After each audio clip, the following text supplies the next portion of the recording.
Monday. Yeah, that was a close one from not being able to say that. But a very interesting game, yeah. Yeah. 1 point game, shootout with the team you did not expect to get a shootout with, but it took turnovers to win this game, and that's what happened. And that defense caused them turnovers. I believe that was five on the day, including a blocked field goal by Miles Garrett, which was incredible. Strip sack. I mean, list goes on, and it's one of those things that I think the defense definitely carried this win. And I think without a good defense, this game was unattainable, and it's crazy to say against a Gardner Minshew led Colts team. But like we talked about, and we said in the video last week, Gardner Minshew is either going to ball out or he's going to basically just like shit the bed. And this week, he balled out, man. He had over 300 passing yards. If I'm looking at the stats right now, his 15 for 23, 305 passing yards, two touchdowns, one interception, pass rating or QBR of 119.4. That really should not happen.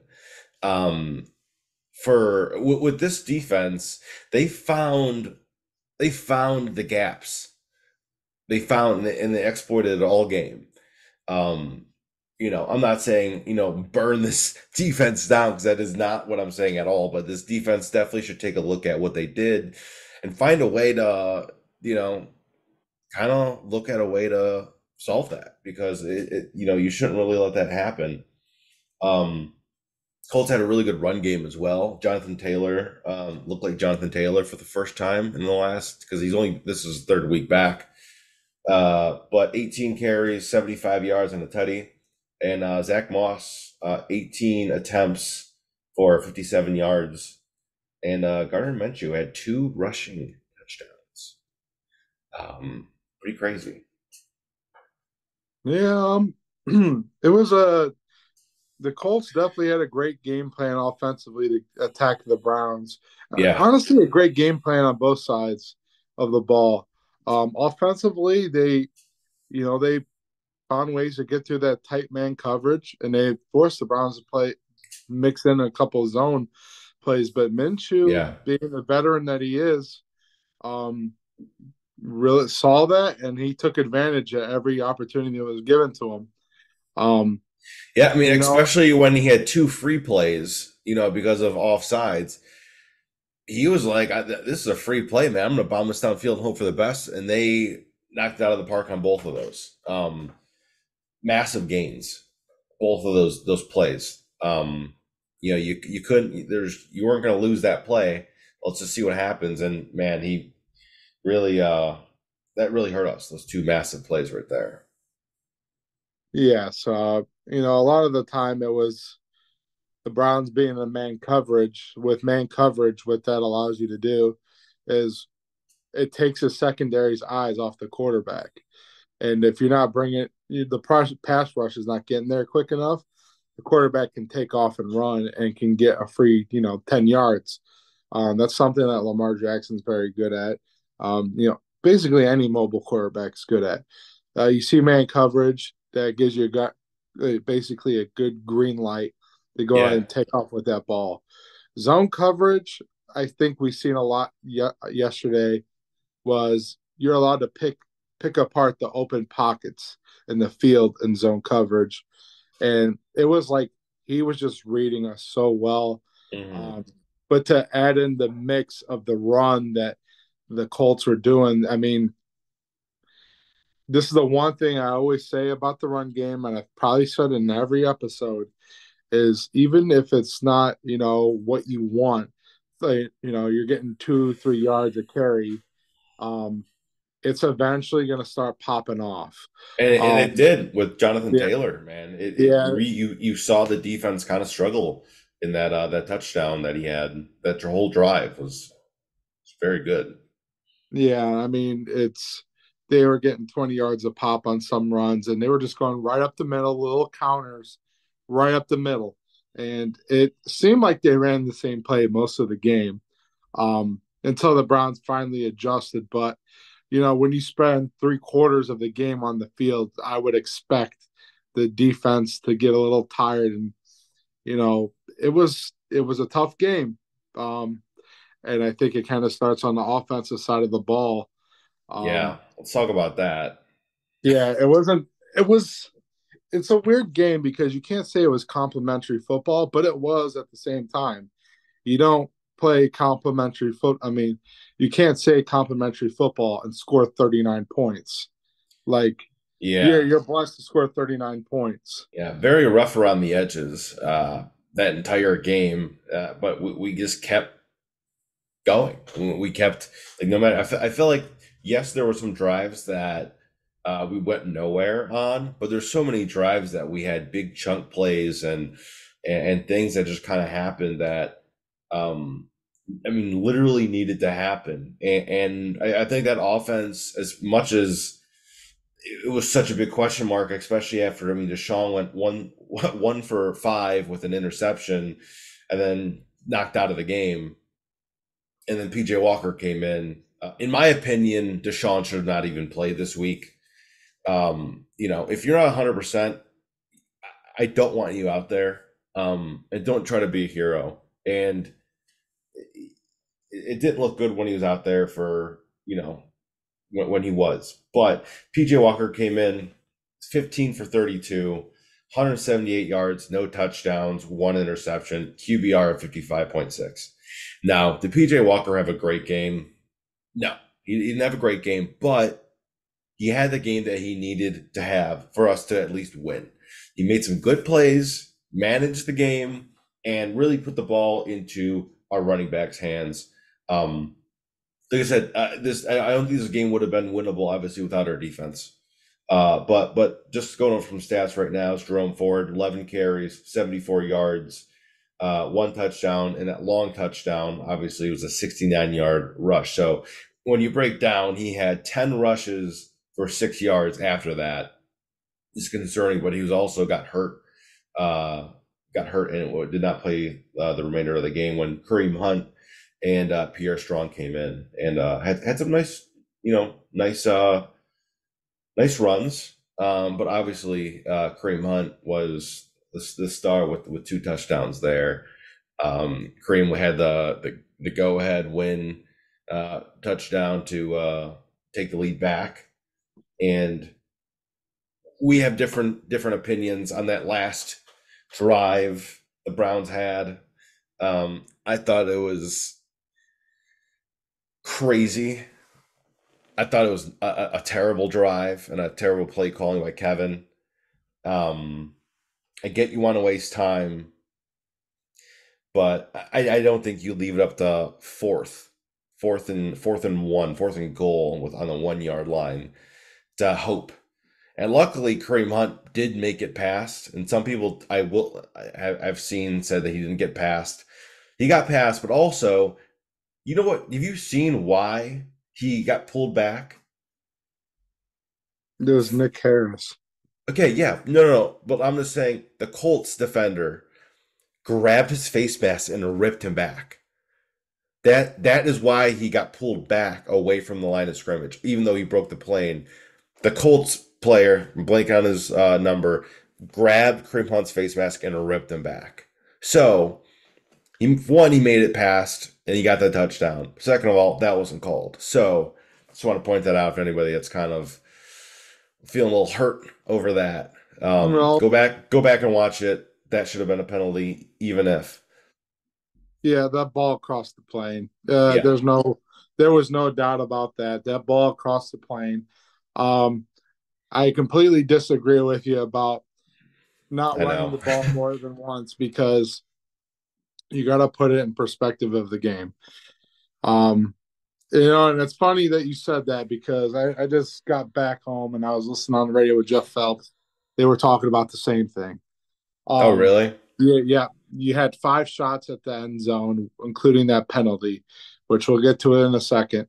Um, but when you have, 20 seconds, you're down to 20 seconds and you got four plays to run.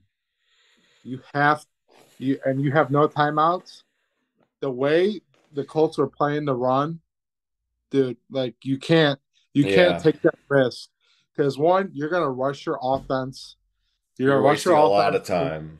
Yeah, you're gonna rush Right. your offense, and the more times you rush your offense, errors happen. Um, I think they had a great plan. Stefanski came out after the game and said our plan the whole time was to just try to throw one into the end zone, and then just run it in on our fourth down. Because ideally, if you don't score on one of those run plays early in that set of downs, you're running at least 10 seconds off the clock. That's true. That's less plays you get to run. Um, so I was completely fine with them taking shots to the end zone. I mean, there was two plays that were money if Njoku, Yeah, that's I true. mean, he made plays The he made plays the whole game, but yeah, I mean, dropping the one in the end zone and the little shuffle pass that smacked him right in the face mask. I yeah. mean, those were touchdowns. Those were Um, touchdowns. Yeah. so I mean, I had no issue for them, you know, airing it out on that last set of downs. But it was I would probably had a fit if they didn't run it on that last down. Like Yeah. it's what you have to do. You go put your best players out there and just run it right up the middle. The pass plays didn't work, so just go run it right down the middle. Yeah. PJ just makes me so nervous, man. He just makes me so nervous. They should Especially have with done they should have done the brotherly butt touch or push yeah, the whatever they rugby call it. play. Yeah, I mean, I think Jalen Hurts. I mean, you've seen that around the league that a lot. It doesn't really work on other teams. I think Jalen Hurts is a special used case. I mean, you can't just do a tush push and get 4 yards every time with every quarterback. If we But had Jacoby, we would be doing it.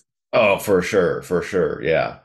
Um, Yeah, man, it was very interesting. Let's talk a little bit about the very controversial two penalties on that drive. And before we go into it, I just want to say like the Browns never get any of these ever, but get called against us constantly.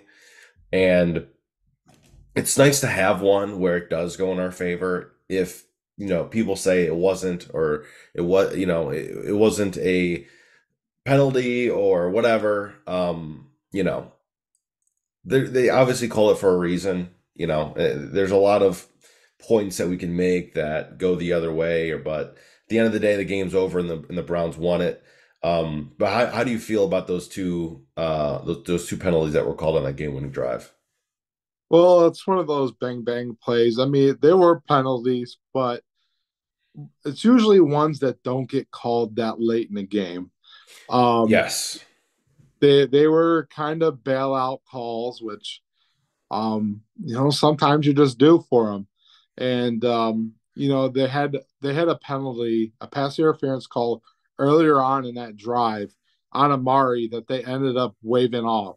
If you remember, it was on the Yes. bottom side of the field. Um, that should have been called, but they go ahead and wave it off. But that first one where it was like a strip sack, um, there was contact before the ball was even up in the air. Um, and it's just one of those. It's a matter of seconds. Yes. And the second penalty on DPJ in the back of the end zone, people are going to say the ball was overthrown, but it was illegal contact before the ball was even released. Way So, before. And it's the point of the route that he was being held, right? yeah, Like, for example, like that Amari Cooper one, he was held so early on, and where he needed to make that turn in the route to go get that ball, he was held at that apex of where he needed to turn his feet and his body to go the opposite direction. So, in that sense, he's being held right there, which then makes PJ Walker delayed to throw the ball to where he's going to throw the ball to Amari Cooper in the corner of the end zone. He is now not able to do that because Amari is a second back, making exactly. PJ back on his whole read. So, and you saw before that play, they were on the sideline talking about it, you saw Amari be like, "Hey, this is where I'm going to be." You know, you saw him do that. So in that play, he was a second behind. That happens. That wasn't supposed to be that way because of that call, of that penalty. That's why they called it, obviously. DPJ as well, and I agree with you. Yes, the ball was definitely overthrown. Nonetheless, DPJ was being held to be able to in the entire end zone area. And people are going to say it's an uncatchable ball. It was high for sure, and DPJ didn't definitely need to grow a couple feet. But with that or not, I mean, you can't do that, especially as as the Colts defensive player who should not have done that. It's a win. This is the game-winning drive in the red zone. You just don't do it, because if you don't do it, the ball's overthrown, incomplete pass. But if you tug on them and grab them, they're gonna call it because you're doing it. And it's you can argue all you want, but it happens time and time again. Just don't make those stupid decisions. And I mean, dude, how many times did it happen to the Browns? So many times this happens to the Browns, and we're on the opposite side of this. We're like, why the hell would you do that? Same scenario. So, um, the things that we needed to happen happened, and the defense of the Colts just you guys can't be sloppy like that, especially on a game-winning drive in the red zone. And that gave the Browns the opportunity they needed to go and score, and they did. And I'm just really happy that we pulled this game off because that was a nail biter. Pretty much the entire game, right? Jerome Ford gets that massive run, 69-yard run in the first drive, and then they punch us in the mouth right back, and then before I know it, we're down 14-7. But a great thing that defense did was really shut down Amari Cooper for majority of this game. Yep. So I mean, it was a drama filled game. Um, Yeah. I mean, to say the least, it went back and forth. You had the Deshaun injury, but the good news is this: Stefanski came out after the game and stated that Deshaun will be starting next Sunday in Seattle. It was very much kind of like we just don't want him to play, and because of his injury, and he's not 100%. If you're just reading in between the lines on this play, right? Like that. What, and also that I will say, I mean, the ball was out, and they still came up and smacked him. Um, That should have should been a rough in the passer. should have been the roughing the passer. And I don't like the roughing the passer calls like they've been calling them, especially in that game last night with Miami. But this was definitely roughing the passer. The ball was out, for like 2 seconds, and the guy still just ran at him and shoved him. Um, so that definitely should have been. But also, I didn't like how, I mean, he smacked his head on the ground, kind of landed on his elbow, which probably didn't feel good with that shoulder. But nonetheless, man, you can't go out there 1 for 5 with the pick. Mike, we gotta calm down. We gotta calm down. And I'll tell I'm you, calm. I'm calm, dude. I'm I not I'm know, not I'm but not saying like we need to completely revamp or do anything, but I'm just saying Deshaun shouldn't have been in the first place. like, well, look, you play 4 quarters. He threw five passes. One was a screen. One Yeah. was, by the way, I rewatched that play we talked about, that interception. It was not Yes. underthrown. It was on the line. He it was not underthrown. The second one was underthrown, but Okay. it wasn't an interception. So yes, go ahead and go rewatch that Yeah. interception, and it's on the money. Okay. All But right. I'll go back and look it's five plays, 5 plays he threw the ball. Let's not get our panties up in the bunch. for sure. He got knocked out of the game, and they're like, all right, we're not going to risk anything, so let's pull him. Might have been the smart move to do, Yeah. whatever. Um, I mean, at the time, I mean, that first half when they go ahead and make the decision, the Browns were up. Momentum was starting to swing their way, and maybe they thought PJ Walker can just manage the game, which he did a very good job of doing.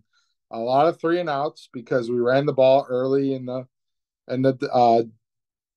drive, but sometimes I'm glad that they ran the ball, even if it wasn't working. Yeah, agreed. At least it does something. It makes the defense tired. It makes them guess. So I think how everything panned out, it had like you know it was a positive. It showed our team can win those tough games like that. They won a tough game on the road. That's not an easy place to win. I believe the Browns only won once in Indy, and that was back in 2011 with Mm, Peyton Hillis. So nice. that goes that and tells you how hard it is. And Peyton Manning, no, Peyton Manning didn't play that game. They had a backup quarterback in. They had to Yeah. steal that game. Um, so they've only won twice since they came back. So you gotta give your flowers to the Browns one way or another. If you didn't like it, um, a win's a win. It doesn't matter by how much or who they played. A win is a win. They're Yeah. 4-2. We're Four looking and into two. yeah, looking into Seattle next week, but um, I've been a big hater of him, but Stefanski, here's your flowers, man. He's keeping this train on the tracks. It Yeah. For what they've had to deal with in the first 5 games, it's been very impressive. It went from, drama filled from 2 weeks ago to now we're actually hearing stuff. But you know what? We won a game that we shouldn't have won, and we won a very fucking tough game that was, out of grasp for a second. It didn't seem like that second half happened. It seemed like it was over with. We weren't going to win that game. And we Yeah. did with the backup quarterback for the majority of it. Yeah. So, what does that tell you? That you have good leadership at least. And I can't believe I'm saying it, but I have my faith has been I've been it's losing like a faith. roller coaster with my faith for him. It's Yeah, see, I'm on the opposite side of you currently with him. Consistency is key, and I will say, Kevin definitely needs the yes, with PJ Walker, we beat the 49ers, which is crazy to say, and we pulled this one off against the Colts. So I can't say that it's been horrible, but at the end of the day, I'm still slowly losing faith in Kevin. Uh, you know, here's my one gripe with Kevin. Yes, we just beat the Niners, we beat the Colts. That's awesome. We're 4-2. You need to make this work with Deshaun. Next week, I don't want to hear a single goddamn thing about Deshaun's hurt. Deshaun couldn't make the passes. Deshaun this. Deshaun. Dude, I want it to work. I want us to look like how Deshaun looked and how this offense looked against Tennessee. Nothing less than that is acceptable at this point. We're midway through this season. You should have everything ready to go. You should be playing your best football from here on out of the season. All the little kinks should be done. Like, I get it that he's been hurt this year, but he knows the offense. He knows the players. I don't want to hear any other, complaints because you don't have a guy like Gardner Minshew that comes in and balls out like that. It's Gardner Minshew, okay? You have Deshaun Watson. Okay, like Josh Dobbs is playing great in Arizona. Deshaun Watson should be able to come in and control these games and make up for these injuries that we've had across the board. That's why you paid him. So, yes, Kevin's getting on my nerves, but my main thing right now is Deshaun needs to come in and just play like Deshaun Watson because it's too many games into his Cleveland Browns career to give him these excuses anymore. And yeah. Well, that's my big gripe right now with this team. it's just been kind of tough to evaluate his career in Cleveland so far. I think just because last year was the excuse of knocking off the rust. This year it's been just being healthy. Um, So it's kind of just it's a head scratcher. It's tough to call. I don't want to judge him yet because, like I said, there hasn't been enough time for us to be like, all right, he's not the guy. Um, it But could then, be but then you get these guys that come in and then just have a great game, barely knowing the offense. Like Yeah, but it's, Mike, they're these guys are not everyday starters though. They're just fill-in guys. I know. Everybody have a game once in a while. I mean, it's called being a professional. Look at Brissett. Yeah, Look at Fitzpatrick. You know that if you needed someone to spot start, they could give you a good game. But you put on them as your starting quarterback for the rest of the year. you're not happy. Yeah, Yeah. But it's what I just want to see consistency. That's all I want to see. Yeah, they're not building an offense around Gardner Minshew. They're building an No. offense over Nor with yeah. Anthony Richardson. What their strengths of their team, but what we have not seen yet, and this is more on Stefanski, I think, is building an offense around Watson and not Stefanski's system. Yeah. Um, but I think we should move off this subject, and I think we should do one thing to close out this episode, and is to give out a game ball to a player for this past game. I like So, that. I yeah, I think it's a good idea for our new segments of our post game recaps, our first video. So, Yeah, which for will be on Mondays. And also, a lot of you guys aren't subscribed yet. Subscribe. I see a lot of the numbers growing, so I like to see that. So subscribe, please. tell your friends there, if you like the Browns, go ahead. But I think the first game ball is obvious. It's Miles Garrett. Okay. Okay. Um, I Yes, mean, two sir. two forced fumbles, a blocked field goal. I mean, come on. Like, do I need to say anything else? Dude, he That was hurdled one of the best over. performances He I've ever. hurdled over the center and just blocked that field goal. It's incredible. Yeah, I mean, he just box jumped them and It was awesome. It was so just awesome. blocks the field goal. It was amazing. Yeah, I did when I saw that. I was like, dang, dude, I got some bad genes. The second I saw him do that, I was like, dang, this dude's not even human. He's awesome. Number two, can I guess it? I would go Kareem Hunt. Okay, okay. Kareem Hunt. I mean, yes, absolutely. I mean, I don't think any other running back that we have would have been able to bulldoze his way through to get that touchdown at the end. So yes, Kareem Hunt, absolutely. You get your game ball. I'm throwing one more out there because without this man, we wouldn't have had half the points that we scored, and that is the one and only D Hop. Hey, Not DeAndre Hopkins, the better Hopkins. Dustin. Dustin Hopkins. A man that we traded for with the Chargers came in at the end of preseason and man has been looked electric. He made two 54-yarders and a 58. I mean, and this guy is notoriously known not to make long field goals and he knocked them out of the park, man. 58 yarder. That's impressive. And it wasn't a shoddy 58 yarder right down the middle. It looked, not a question in my, the only thought, I was like, maybe it's short. I don't know, because it looked right down the middle. I was like, the only other thing, it would be short. That's the only way he's missing this thing.